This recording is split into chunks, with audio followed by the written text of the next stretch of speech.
Assalamualaikum warahmatullahi wabarakatuh. Kita akan membahas tentang anatomi fisiologi kardiovaskuler.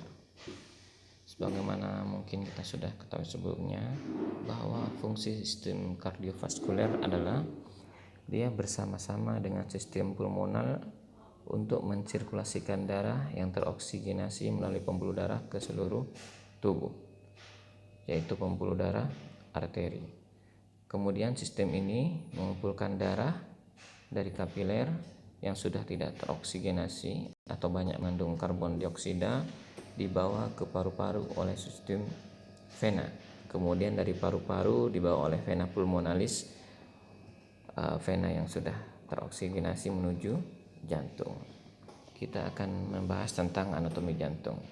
Jantung merupakan organ berotot yang terdiri dari otot jantung, tersusun dari jaringan otot jantung dan berongga. Jantung memiliki 4 ruang, yaitu 2 atrium dan 2 ventrikel, ada kanan, ada kiri. Jantung merupakan organ muskuler, organ yang tersusun dari jaringan otot dan berongga. Bentuknya mirip dengan piramida.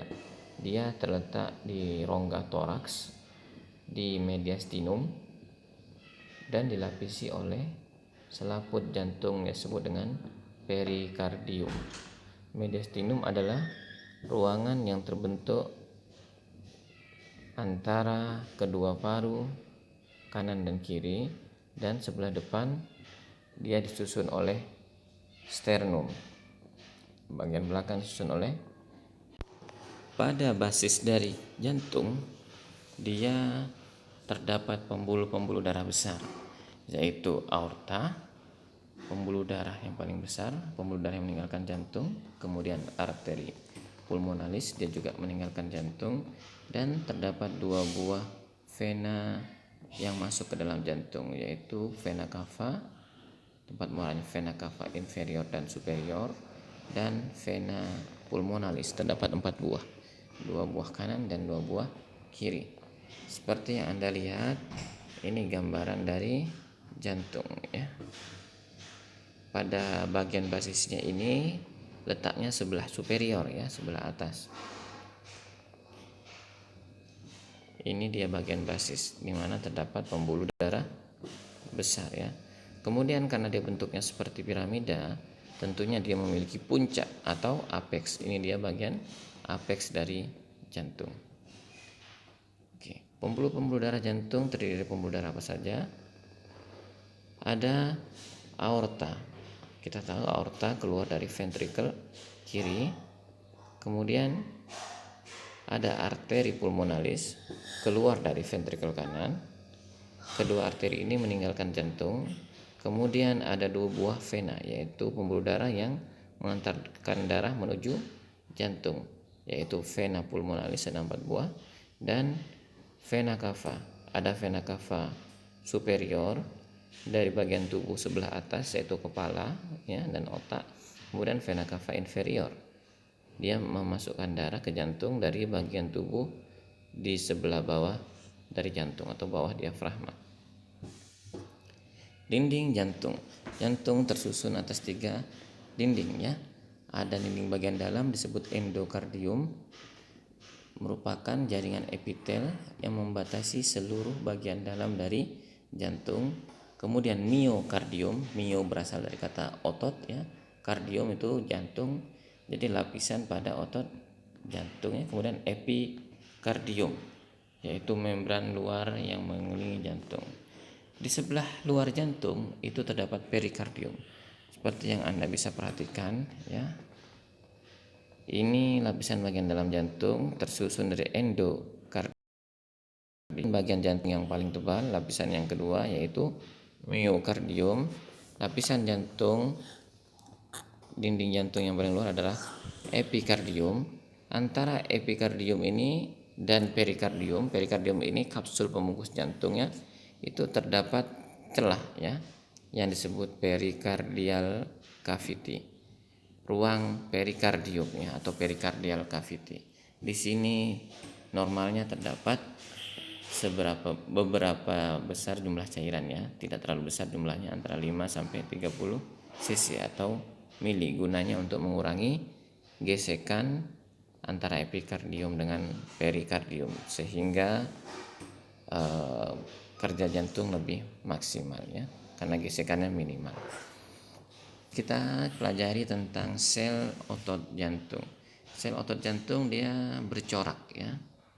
Coraknya mungkin mirip seperti otot lurik, tetapi otot jantung bukan otot lurik, dia otot jantung sendiri ya. Ada 3 jenis ototnya, ada otot polos, otot jantung, dan otot lurik. Otot jantung dia bercorak menyerupai otot lurik. Sel-selnya banyak mengandung mitokondria. Bahkan volume mitokondria itu besar ya, hampir 40% dari volume sel.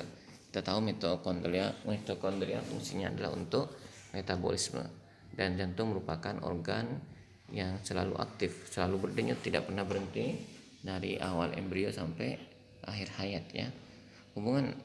Kemudian antar sel yang satu dengan sel yang lain itu terdapat struktur yang membatasi ya, atau yang membatasi ya, disebut intercalated disc. Kalau Anda lihat, ini satu sel otot jantung ya, ada pembatasnya yaitu intercalated disc. Kemudian kita lihat ototnya bercorak, memiliki alur ya.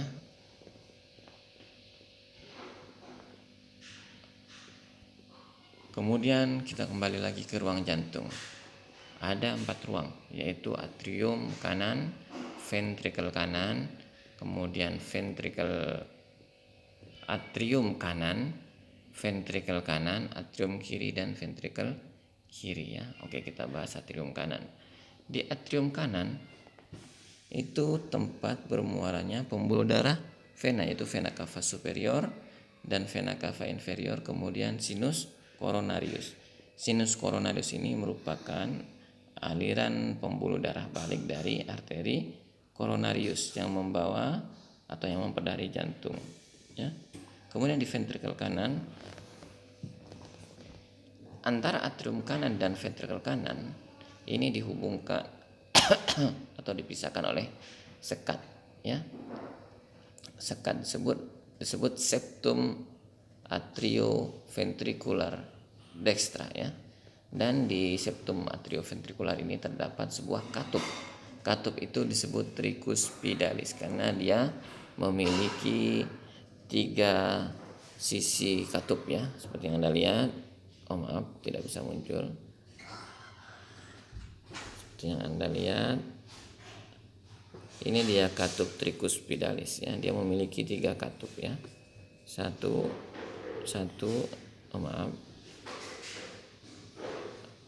Katup yang pertama, katup yang kedua, dan ini yang katup yang ketiga. Dia memiliki 3 sisi katup. Ini atrium kanan, ini ventricle kanan. Di atrium kanan ini terdapat 3 pembuluh darah vena yang bermuara, yaitu vena cava superior, vena cava inferior, dan sinus coronarius. Sinus coronarius itu yang membawa darah, yang memperdarai jantung, arteri koronaria, kemudian kapiler, kemudian dari kapiler menuju sinus coronarius, dari sinus coronarius menuju atrium kanan ya. Kemudian ini gambar aslinya ya.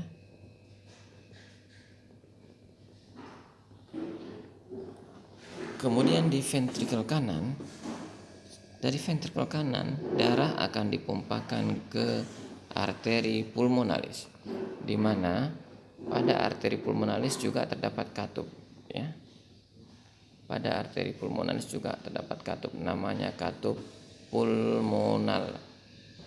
Katup pulmonal bentuknya semi lunar atau setengah lingkaran, makanya disebut juga dengan katup semi lunar pulmonal ya. Dinding ventricle kanan lebih tebal dibandingkan atrium kanan ya. Pada permukaan dalam dari ventricle itu terdapat trabekula. Ini dia trabekula, berbentuk seperti jala-jala.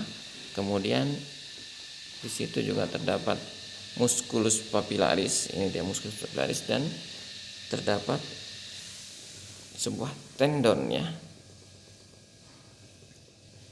Tendon ini untuk mengikat dari katup tricuspidalis, untuk menahan katup tricuspidalis. Chorda tendinia ya, nama tendonnya ya. Kemudian atrium kiri, ruangan yang ketiga adalah atrium kiri. Dia secara anatomis terletak di belakang dari atrium kanan. Di sana terdapat muara 4 vena pulmonalis yang berhubungan dengan, nantinya atrium kanan akan berhubungan dengan ventrikel kiri yang dipisahkan oleh suatu sekat, yaitu sekat atrioventricular sinistra, di mana di sekat tersebut terdapat katup mitral atau nama lainnya katup bicuspidalis karena memiliki 2 daun katup ya. Dari atrium kiri maka darah akan dipompakan ke ventrikel kiri. Dari ventrikel kiri ini kemudian darah dipompakan ke aorta. Dari aorta darah dipompakan ke seluruh tubuh. Antara ventrikel kiri dengan aorta itu terdapat katup, disebut katup aorta atau semilunaris aorta ya, karena bentuknya semilunar, setengah lingkaran. Kita tahu aorta adalah darah yang mengantarkan ke seluruh pembuluh darah yang mengantarkan darah ke seluruh tubuh. Makanya dinding ventrikel kiri adalah dinding yang paling tebal karena memiliki beban yang paling tinggi. Sebelumnya kita sudah bahas bahwa struktur jantung terdiri dari 3 lapisan, yaitu bagian dalam endokardium, bagian tengah yang paling tebal yaitu miokardium, dan bagian luar epikardium. Kemudian terdapat kapsul jantung atau pembungkus jantung yang disebut dengan perikardium. Antara perikardium dengan epikardium terdapat pericardial cavity ya. Atrium jantung relatif mempunyai dinding yang lebih tipis ya. Antara atrium kanan dan atrium kiri terdapat sekat, yaitu disebut dengan septum interatrial ya. Kemudian antara ventrikel kanan dan ventrikel kiri juga dipisahkan oleh sekat, yaitu septum interventricular ya. Perdarahan jantung. Jadi organ jantung dia memiliki juga aliran darah untuk menyuplai nutrisi, oksigenasi ya, yaitu yang disebut dengan arteri koronaria atau arteri koroner. Dia memiliki 2 cabang utama, yaitu dextra dan sinistra. Cabang arteri koronaria dextra antara lain adalah ramus marginalis yang memperdarai ventrikel kanan dan ramus interventricularis posterior yang memperdarahi kedua ventrikel ya. Kemudian cabang arteri koronaria sinistra yaitu ramus interventricularis anterior, dia memperdarahi ventrikel kanan dan kiri, juga septum interventricularis. Kemudian yang kedua adalah ramus circumflexus yang memperdarahi atrium dan ventrikel kiri ya. Ini dia arteri koronaria kanan, ini dia arteri koronaria sinistra ya.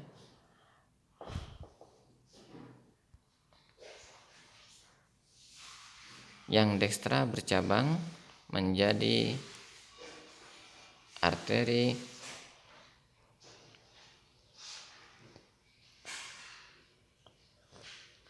koronaria dextra menjadi ramus marginalis yang memperdarai ventrikel kanan dan ramus interventricularis posterior yang memperdarahi kedua ventrikel ya. Kemudian yang sebelah kiri yaitu ramus interventricularis anterior yang memperdarai ventrikel kanan dan kiri, juga septum interventricularis dan ramus circumflexus ya.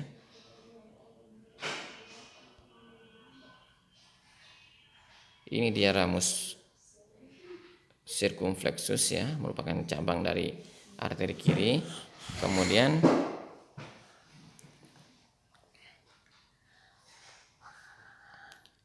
kemudian ramus interventricularis anterior. Sedangkan yang kanan ramus marginalis dan ramus interventricularis posterior ya. Jantung memiliki suatu sistem kelistrikan atau sistem konduksi yang terdiri dari apa saja? Yaitu SA node atau nodus sinoatrial, di mana ini tempat asal dan penyebaran eksitasi jantung. Kemudian ada nodus atrioventrikular yang terletak antara atrium dan ventrikel. Kalau nodus sinoatrial ini letaknya di sekitar muara vena cava ya. Kemudian berkas His dan serabut Purkinje. Seperti yang Anda lihat, ini sistem konduksi jantung. Ini disebut SA node, letaknya dekat dengan muara dari vena cava. Kemudian atrioventricular node ya. Kemudian ini berkas His, kemudian Purkinje ya. Purkinje ya. Jadi sistem konduksi jantung itu ya. Nah, ini Anda bisa lihat sistem konduksi jantung.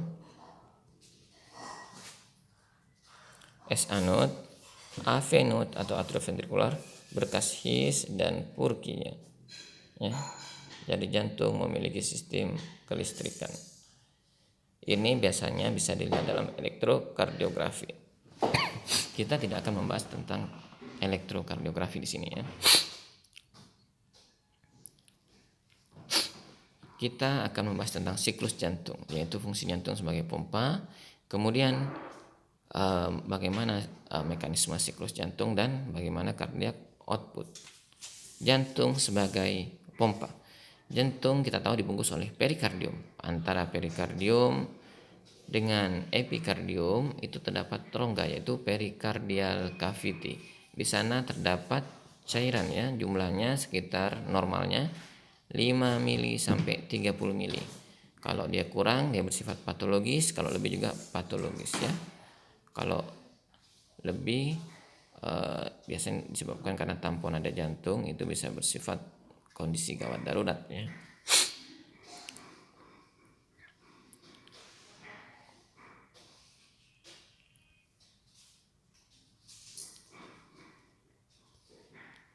Atrium sebagai pompa. Normalnya 70% darah langsung balik ke dalam ventrikel dari vena cava, langsung balik ke dalam ventrikel kanan. Secara otomatis 70% jumlah darah itu akan kembali dengan sendirinya dari vena cava ke dalam ventrikel. Kemudian 20-30% itu karena aktivitas kontraksi dari ventrikel kiri ya. Jadi sebagian besar darah kembali itu karena kembali dengan sendirinya ya. Dan hanya 20-30% yang karena aktivitas kontraksi dari ventrikelnya.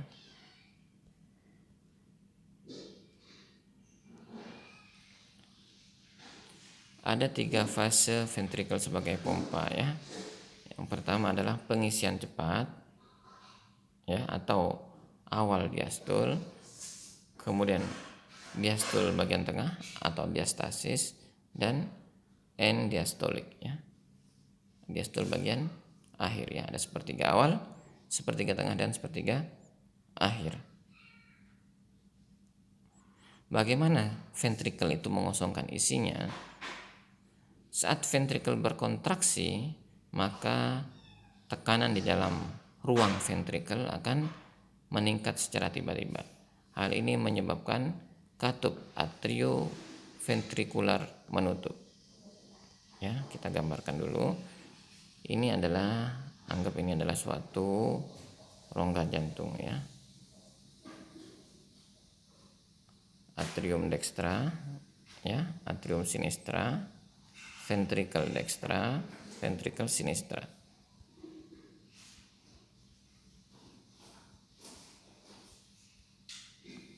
Di sini terdapat katup. Di sini terdapat katup. Saat terjadi kontraksi dari ventrikel, maka terjadi peningkatan tekanan. Tekanan meningkat ya. Apa yang terjadi? peningkatan tekanan ini akan mendorong katup ke arah atas ya, sehingga katup otomatis akan menutup karena di sini terdapat cairan darah. Kita tahu bahwa tekanan akan dilanjutkan segala arah, makanya dia akan mendorong katup untuk menutup ya.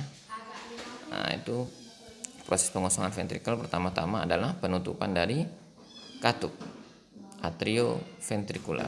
Setelah terjadi penutupan katup, terjadilah kontraksi isovolumetrik, yaitu kontraksi di mana di dalam ventrikel belum ada pengosongan. Kemudian terjadilah periode ejeksi. Peningkatan tekanan pada ventrikel mulai meningkat lebih dari 80 mm air raksa ya. Sehingga peningkatan tekanan yang melebihi 80 mm air raksa menyebabkan katup semilunar aorta ataupun pulmonal akan membuka. Oke, kita gambarkan.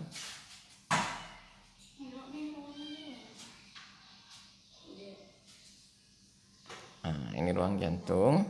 Setelah katup ini menutup, atrioventrikular menutup ya, maka peningkatan tekanan di atas 80 mm air raksa akan menyebabkan katup semilunar aorta maupun katup pulmonal semilunar aorta maupun katup semilunar pulmonal akan membuka karena peningkatan tekanan. Dia terdorong ya, sehingga katupnya terbuka. Paham ya?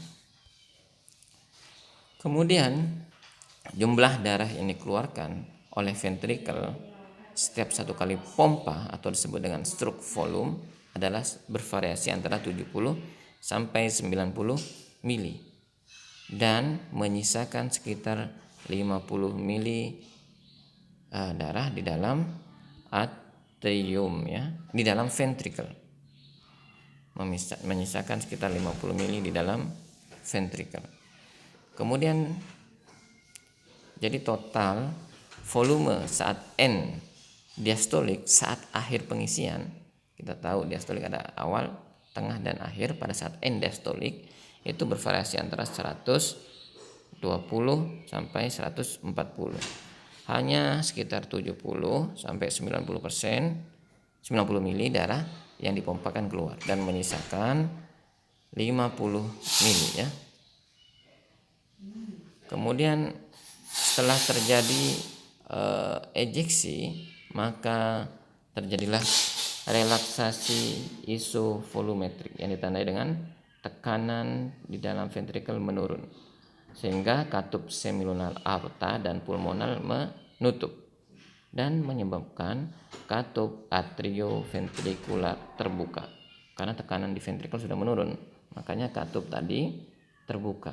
Kita tahu bahwa katup atrioventrikular tadi dipegang oleh musculus papillaris, di mana musculus papillaris melekat pada trabecula dan bagian endokardium. Kemudian dari musculus papillaris dia bersambung dengan chorda tendinea yang berhubungan dengan daun katup, baik itu mitral maupun tricus pidalis. Kemudian setelah terjadi relaksasi ya atau diastolik, akan mengisi saat katup atrioventrikular terbuka, maka ventrikel akan terisi oleh darah ya. Dia mampu mengisi 120 sampai 140 ya. Dan ventrikel mampu memompakan darah kurang lebih 70 mili sampai 90 mili ya. Dan menyisakan 50 mili darah di dalam ventrikel, atau disebut juga volume akhir sistolik atau volume akhir pemompaan. Jadi perlu diingat istilah sistolik artinya pemompaan, diastolik pengisian. N sistolik berarti akhir dari pemompaan, akhir pemompaan. Saat akhir pemompaan dari ventrikel itu masih ada volume darah sisa di dalam ventrikel, yaitu sekitar 50 mili ya. Saat akhir pengisian atau disebut juga N diastolik, volume yang bisa ditampung itu antara 120 sampai 130 mili. Fungsi dari katup, kita tahu ada katup atrioventrikular baik dekstra maupun sinistra. Yang dekstra disebut tricus pidalis, Yang sinistra disebut mitral atau vicus vidalis ya. Fungsinya apa? Kalau atrioventrikular yaitu mencegah darah masuk ke dalam atrium saat ventrikel berkontraksi atau dalam kondisi sistolik. Tujuannya apa? Agar tekanan tadi terus meningkat dan dapat membuka katup semilunaris baik pulmonal maupun aorta, sehingga darah bisa dipompakan baik ke dalam arteri pulmonalis maupun ke dalam aorta. Kemudian fungsi dari katup semilunaris baik itu pulmonal maupun aorta, yaitu tujuannya adalah mencegah darah yang sudah masuk ke dalam arteri pulmonalis maupun ke dalam aorta ya balik ke dalam ventrikel saat diastolik ya, karena saat diastolik katup ini akan menutup. Katup semilunar aorta maupun pulmonal membuka saat sistolik ya. Sekarang bunyi jantung. Kenapa bisa terjadi bunyi jantung? Bunyi jantung terjadi akibat bunyi yang ditimbulkan oleh penutupan katup jantung ya.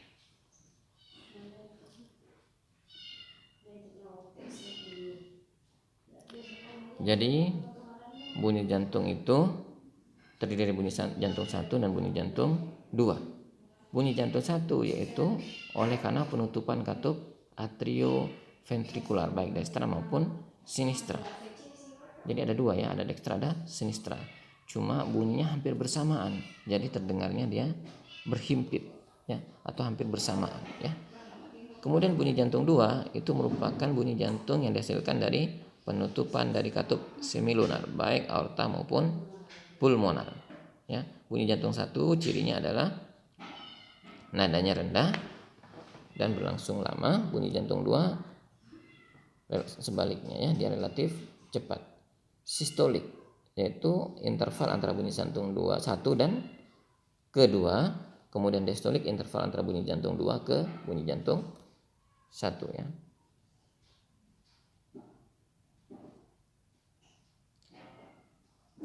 Bagaimana jantung memerankan fungsinya sebagai pompa ya?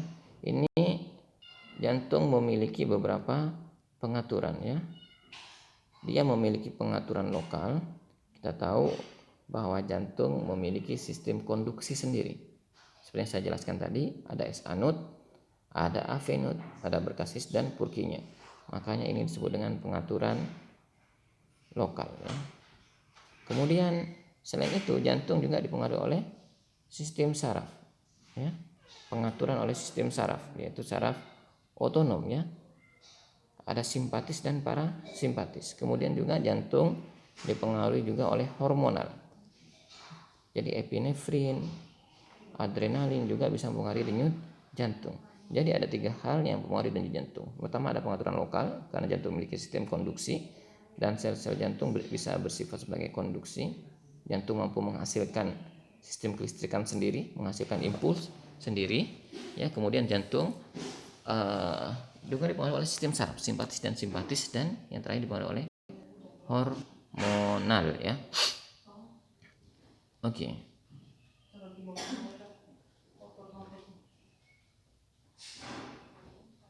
Pengaturan intrinsik. Kemampuan jantung intrinsik untuk beradaptasi terhadap beban yang berubah-ubah akibat aliran darah yang masuk ke jantung. Di jantung nantinya kita akan sering mendengar istilah Frank Starling ya. Mungkin penemunya Frank Starling waktu itu. Ini adalah suatu hukum atau suatu kondisi yang terjadi pada jantung, di mana jantung akan menyesuaikan diri dengan volume yang masuk ke dalam jantung. Semakin banyak volume darah yang masuk ke dalam ventrikel, maka semakin kuat ventrikel berusaha untuk mengeluarkan volume tersebut. Gampangannya seperti itu ya. Ini hukum Frank Starling bunyinya. Dalam batas-batas fisiologis jantung memompakan semua jumlah darah yang memasukinya tanpa membiarkan adanya bendungan darah yang berlebihan dalam vena. Jadi jantung akan berusaha mengeluarkan darah keluar dari ventrikel, misalnya yang masuk 100 20, maka jantung akan berusaha mengeluarkan sekitar 70 dan menyelesaikan 50. Kalau yang masuk lebih banyak, misalnya 150 atau 170, maka jantung akan mengeluarkan lebih banyak. Itulah yang dimaksud dengan Frank Starling. Tentunya dengan semakin meningkatnya volume pada ventrikel, maka tekanan yang diperlukan untuk memompa keluar darah tersebut membutuhkan tekanan yang lebih besar. Jadi peningkatan volume pada ventrikel akan menyebabkan peningkatan tekanan pada ventrikel. Kurang lebih begitu yang dimaksud dengan hukum Frank Starling. Ya. Peningkatan dari end diastolik, volume akhir pengisian, itu disebut dengan end diastolik. Peningkatan dari volume akhir pengisian pada ventrikel menyebabkan meningkatnya stroke volume. Jadi semakin banyak pengisian ventrikel, maka darah yang dipompakan juga akan semakin banyak. Ini berkaitan dengan meningkatnya juga tekanan ya pada ventrikel ya. Paham ya? Kemudian kita membahas curah jantung atau cardiac output ya. Cardiac output. Curah jantung perlu dibedakan. Kita nanti ada beberapa istilah, yaitu volume sekuncup atau stroke volume. Kemudian ada cardiac output. Ini berbeda antara volume sekuncup dengan cardiac output ya. Cardiac output itu apa? Cardiac output itu merupakan hasil perkalian antara heart rate, denyut jantung, dengan volume sekuncup. Ya, jadi heart rate dalam frekuensi denyut jantung dalam 1 menit itu berapa dikalikan dengan stroke volume. Itulah yang disebut dengan cardiac output. Kalau stroke volume atau volume sekuncup itu adalah volume atau darah yang dikeluarkan satu kali pemompaan. Kalau cardiac output, darah yang dikeluarkan oleh jantung dalam 1 menit ya. Rumusnya heart rate, denyut jantung dalam 1 menit, kali stroke volume. Kenapa kita harus belajar cardiac output? Ya, karena nantinya cardiac output ini akan mempengaruhi tekanan darah. Jadi hal-hal apa saja yang mempengaruhi cardiac output? Yang pertama adalah stroke volume sesuai rumus tadi ya, dan heart rate. Semakin tinggi heart rate, maka stroke volume semakin tinggi. Semakin tinggi heart rate, maka cardiac output semakin tinggi. Semakin tinggi stroke volume, maka cardiac output semakin tinggi. Begitupun juga tensi juga akan semakin tinggi. Stroke volume dipengaruhi oleh apa saja? Stroke volume dipengaruhi oleh end diastolic volume, volume akhir pengisian.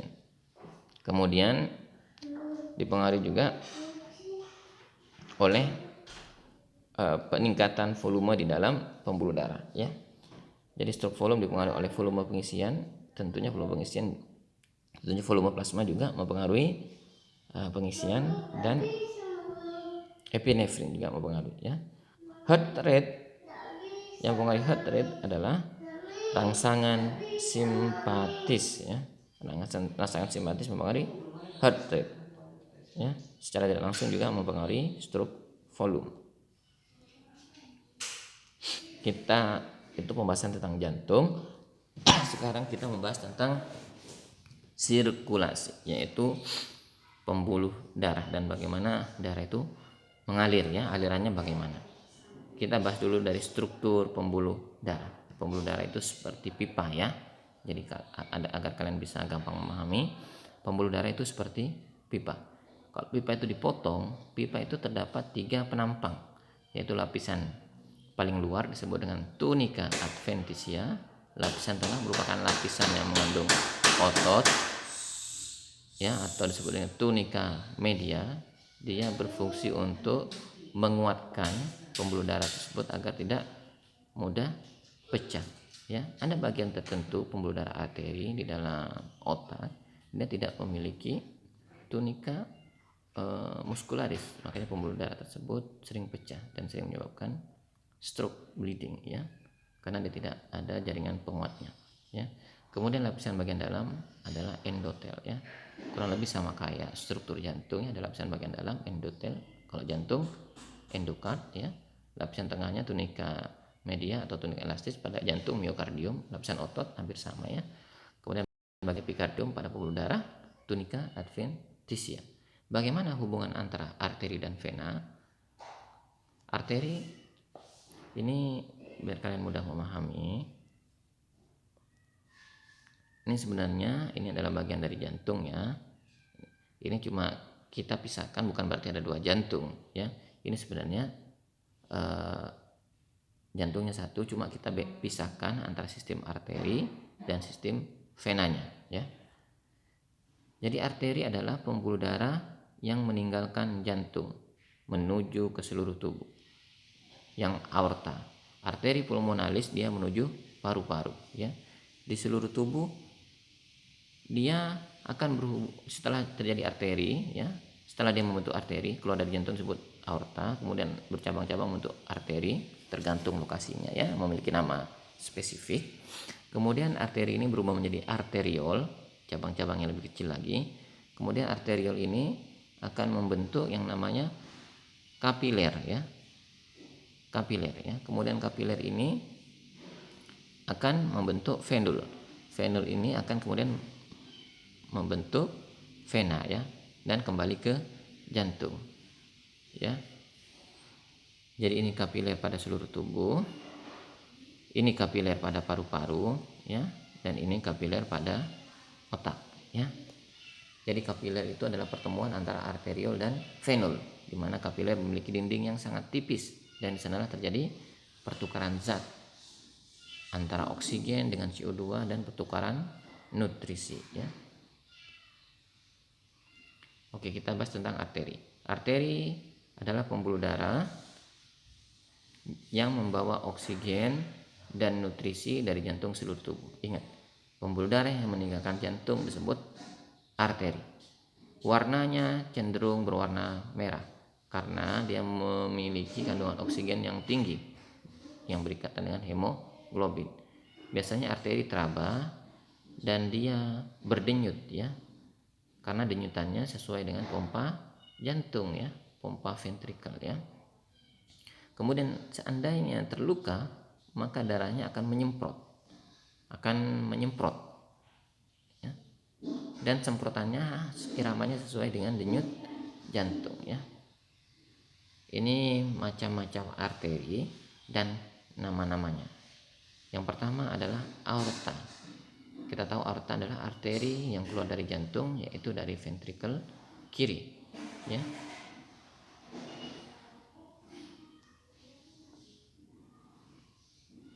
Aorta yang letaknya pada rongga dada disebut aorta torasika atau aorta pars torakal ya. Kemudian aorta yang ada di rongga perut disebut aorta abdominalis ya. Jadi gampang, kalau di torak namanya aorta pars torakal, yang di perut namanya aorta pars abdominalis. Kita pahami aorta ya. Kita lihat dulu nih aorta gambarnya. Aorta ini ada 3 bagian ya. Pars torakalis atau aorta torakalis ada 3 bagian. Yang baru keluar dari jantung, dia akan menuju ke atas, akan naik ke atas, makanya disebut aorta ascendens. Kemudian dia akan membentuk suatu lengkungan untuk dia berbelok ke bawah, disebut arcus aorta karena dia membentuk lengkungan. Kemudian arcus aorta ini menuju ke bawah, disebut pars descendens atau aorta descendens. Jadi aorta pars thoracalis ada 3, ascendens, arcus aorta, dan aorta descendens. Setelah aorta descendens dia menembus diafragma membentuk aorta abdominalis. Ini aorta abdominalis ya. Nanti dia akan bercabang-cabang lagi. Percabangan dari aorta apa saja? Kita lihat ya. Sebelah kanan aorta akan bercabang menjadi arteri innominata. Ini berbeda dengan sebelah kirinya. Sebelah kirinya tidak ada arteri innominata ya. Jadi arteri innominata atau truncus brachiocephalicus itu hanya di sebelah kanan. sebelah kiri tidak ada arteri innominata, yang ada adalah arteri carotis communis dan arteri subclavia. Oke ya. Kemudian kita bahas yang sebelah kanan. Arteri innominata ini kemudian bercabang menjadi dua. Cabangnya sama dengan sebelah kiri, yaitu arteri carotis communis nantinya akan memperdarahi kepala dan otak, dan arteri subclavia dextra yang nantinya akan memperdarahi ekstremitas atas sebelah kanan.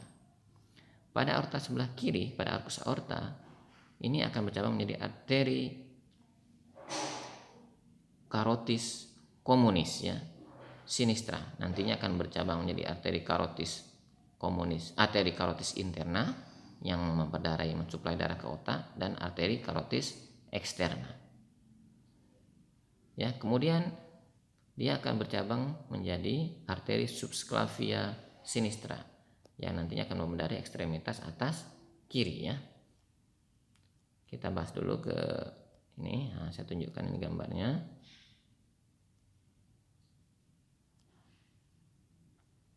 Ya, yang memperdarahi kepala, wajah itu adalah cabang dari arteri carotis communis, yaitu arteri carotis eksterna. Sedangkan yang dari otak adalah arteri carotis interna. Ada anterior, ada media, dan posterior ya. Ini gambaran arteri innominata, hanya ada di kanan ya. Kemudian cabang berikutnya adalah arteri subclavia ya. Subclavia ini akan melewati bawah dari clavikula, makanya disebut dengan subclavia. Dia memasuki bawah clavikula, kemudian membentuk arteri axillaris.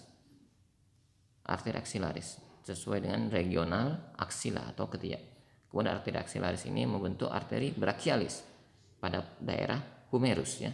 Kemudian pada daerah fossa cubiti dia akan bercabang menjadi dua, yaitu arteri radialis yang sejajar dengan ibu jari dan arteri ulnaris yang sejajar dengan jari kelingking ya. Ini sama juga dengan sisi ekstremitas atas sebelah kiri. Jadi arteri subclavia sama ya, dia akan bercabang menjadi arteri axillaris, kemudian arteri brachialis. Arteri brachialis bercabang menjadi arteri radialis dan arteri ulnaris ya. Kemudian aorta berjalan ke arah bawah. Ke arah bawah dia akan menembus diafragma, kemudian dia akan berubah namanya, yaitu aorta pars abdominalis ya. Aorta pars abdominalis. Oke. Kita akan membahas cabang-cabang aorta pars abdominalis apa saja ya. Cabang pertamanya adalah truncus celiacus. Cabang pertama aorta pars abdominalis adalah truncus celiacus. Dia nantinya akan memperdarahi limpa dan akan memperdarahi gaster ya. Cabang yang kelimpa disebut arteri splenica. Kemudian cabang yang ke gaster dan ke pankreas yaitu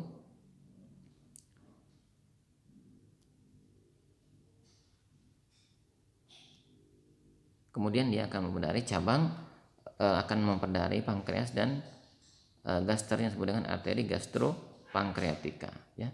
Kemudian dia berjalan ke bawah setelah membentuk truncus celiacus, dia akan berjalan ke bawah dan memperdarahi ginjal kanan dan ginjal kiri ya.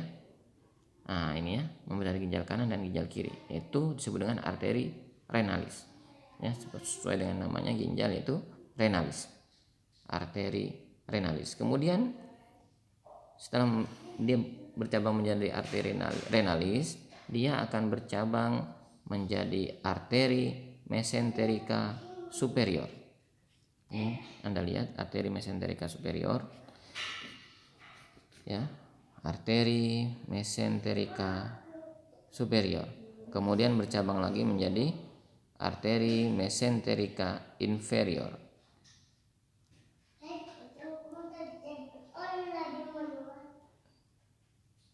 Kemudian setelah bercabang menjadi arteri mesenterica superior dan arteri mesenterica inferior, aorta pars abdominalis ini akan bercabang menjadi arteri iliaca communis. Dan Anda lihat arteri iliaca communis.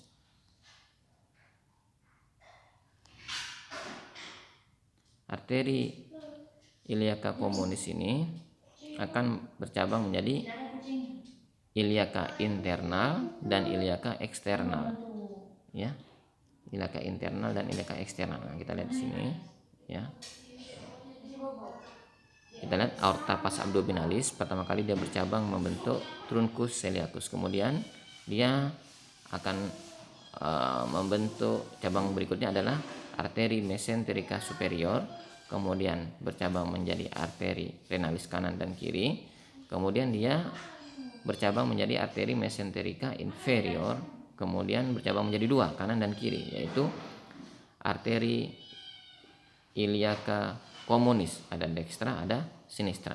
Arteri iliaca communis akan bercabang menjadi dua, arteri iliaca eksternal dan internal.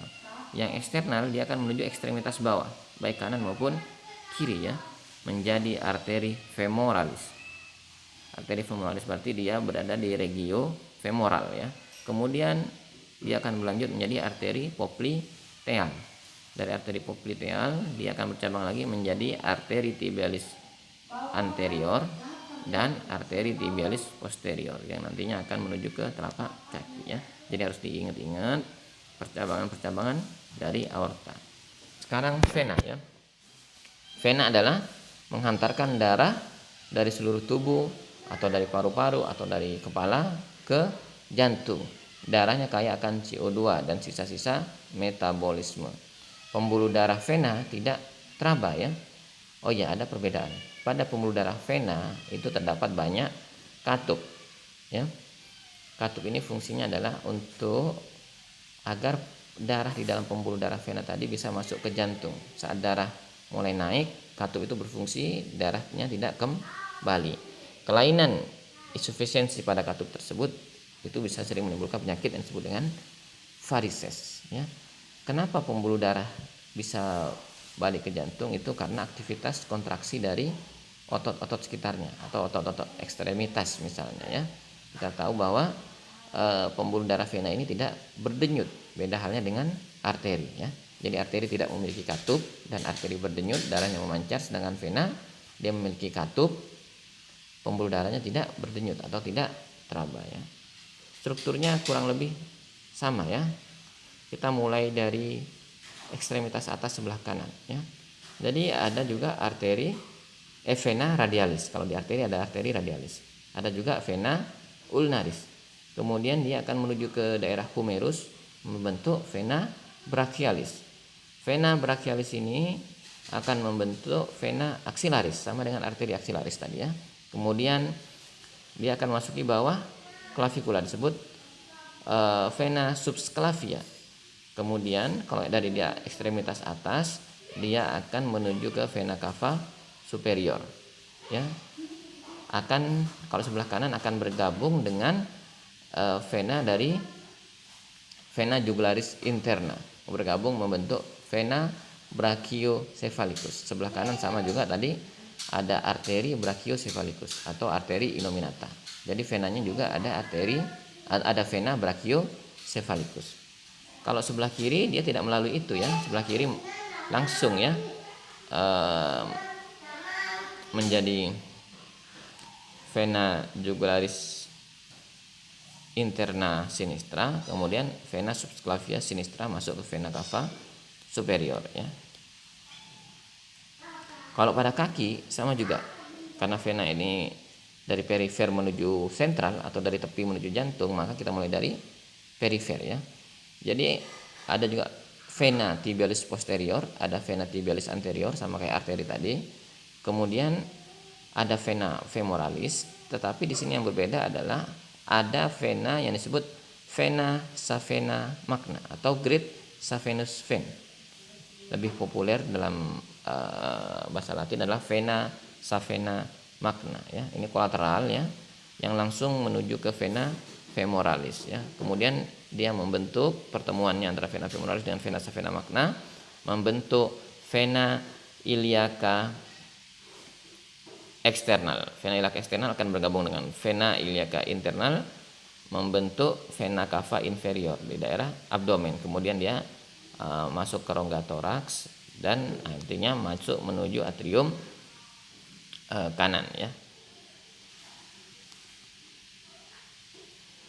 Saluran limfe dan limfa ya. Sebagian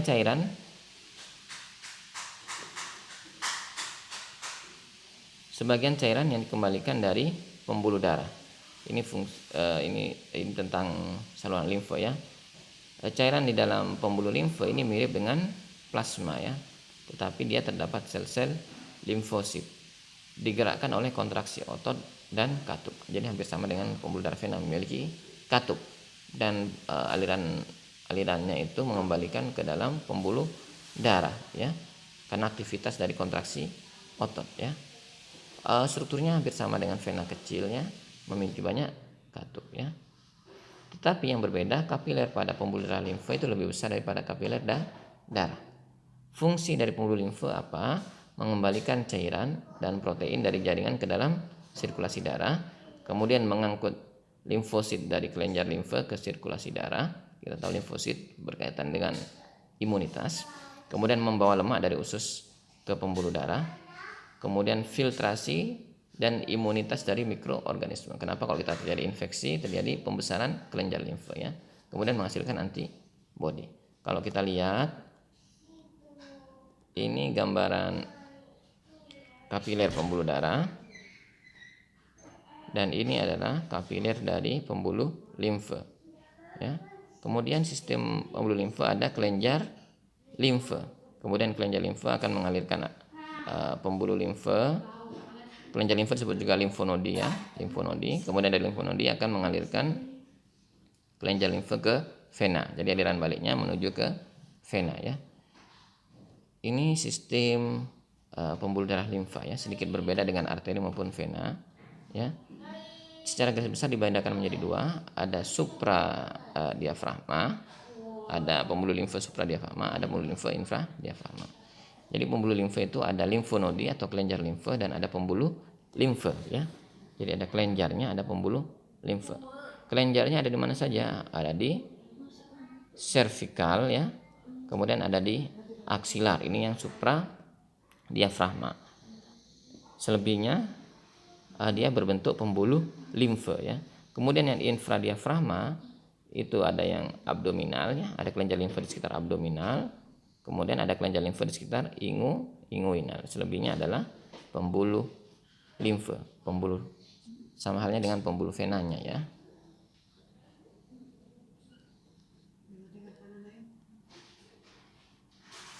Oke, itu tentang kardiovaskuler, kemudian darah dan limfe ya.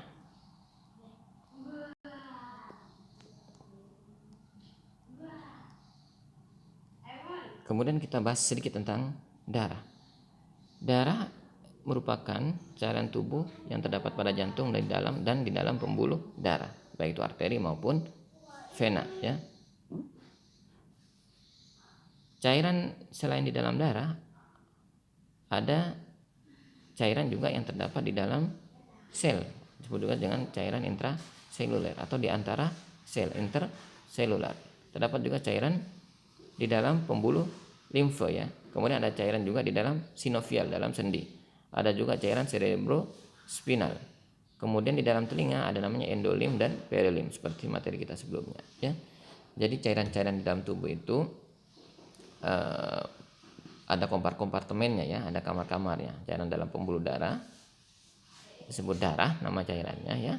Di dalam sel intraseluler, kemudian di antara sel interseluler ya atau interstisial. Kemudian ada cairan di dalam pembuluh limfe, cairan limfe. Dalam sendi, cairan sinovial. Kemudian ada cairan di otak dan sistem saraf pusat maksudnya ya, disebut cairan cerebrospinal. Kemudian pada telinga ada endolim, ada perilim, telinga bagian dalam ini ya. Fungsi darah sebagai transportasi, yaitu mentransport nutrisi, kemudian sisa-sisa metabolisme, kemudian mentransport oksigen ya.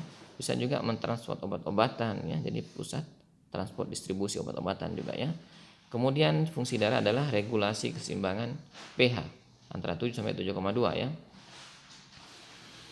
Kemudian keseimbangan darah dengan jaringan. Kemudian darah juga fungsinya untuk pembekuan darah karena di sana terkandung trombosit. Kemudian juga pertahanan tubuh karena mengandung leukosit. Darah terdiri dari plasma darah dan sel darah. Plasma darah itu cairannya ya. Sel darah tentunya bagian selnya. Plasma darah sekitar 55% atau bahkan ada yang menyebut 60%. Sel darah ada yang menyebut 40% sampai 45%. Ada 3 sel darah yang utama yaitu eritrosit, leukosit dan trombosit. Karakteristik darah ya, berat jenisnya 1054 sampai 1060. Berat jenis plasmanya saja 1024 sampai 1028.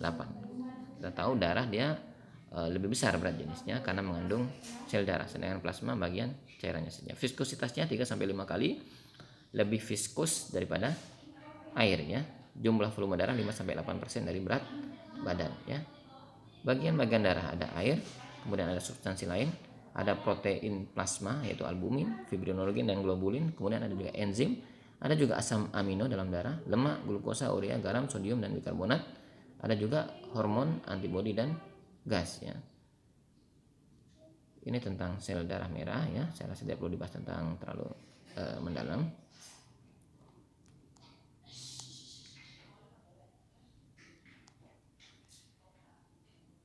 Sel darah putih, ini sel darah putih terdiri dari beberapa sel yang secara garis besar ada granulosit dan agranulositosit.